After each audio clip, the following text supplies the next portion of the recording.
ಸಾಲ ಮನ್ನಾ ಮಾಡದೆ ಹೋದ್ರೆ ಈ ಸರ್ಕಾರ ಇಡೀ ರಾಜ್ಯ ತುಂಬ ಹೋರಾಟ ಮಾಡ್ತೀವಿ. ಯಡಿಯೂರಪ್ಪನವರು ಹೇಳಿರೋದು ಇಡೀ ರಾಜ್ಯ ತುಂಬ ಹೋರಾಟ ಮಾಡ್ತೀವಿ. ನಿಮ್ಮ ಪ್ರಣಾಳಿಕೆಯಲ್ಲಿ ಹೇಳಿದ್ರಿ 2018ರಲ್ಲಿ ಅಧಿಕಾರಕ್ಕೆ ಬಂದ ಮೊದಲನೇ ಕ್ಯಾಬಿನೆಟ್ನಲ್ಲೇ 1 ಲಕ್ಷದವರೆಗೆ ರಾಷ್ಟ್ರೀಕೃತ ಬ್ಯಾಂಕ್ಗಳಿರ್ಬೋದು, ಸಹಕಾರ ಬ್ಯಾಂಕ್ಗಳಿರ್ಬೋದು, ಸಾಲ ಮನ್ನಾ ಮಾಡ್ತೀವಿ. ಮಾಡಿದ್ರಾ? ಮಾಡಿದ್ರಾ? ಮಾಡಿಲ್ಲ. What moral right he has?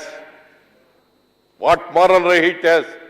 ಇದೇ ಯಡಿಯೂರಪ್ಪನವರು ಮುಖ್ಯಮಂತ್ರಿ ಆಗಿರುವಾಗ 2009ರಲ್ಲಿ ಡಿಸೆಂಬರ್ ತಿಂಗಳಲ್ಲಿ 2009 ಡಿಸೆಂಬರ್ ತಿಂಗಳಲ್ಲಿ ಇದೇ ಉಗ್ರಪ್ಪ ಕೌನ್ಸಿಲ್ನಲ್ಲಿ ಪ್ರಶ್ನೆ ಮಾಡ್ತಾರೆ, ಸಾಲ ಮನ್ನಾ ಮಾಡ್ರಿ ಅಂತ.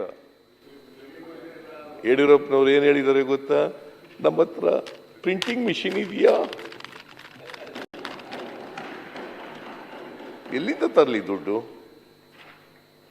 ಎಲ್ಲಿಂದ ತರೋದು ದುಡ್ಡನ್ನ? ನಾವು ಏನೋ ಚುನಾವಣೆ ಹೇಳಿರ್ತೀವಪ್ಪ, ಹೇಳದಂತೆ ನಡ್ಕೊಳಕ್ಕಾದ್ದ? ಮನಮೋಹನ್ ಸಿಂಗ್ ಅವರು ಇರುವಾಗ 72,000 ಕೋಟಿ ಸಾಲ ಮನ್ನಾ ಮಾಡಿದೆ.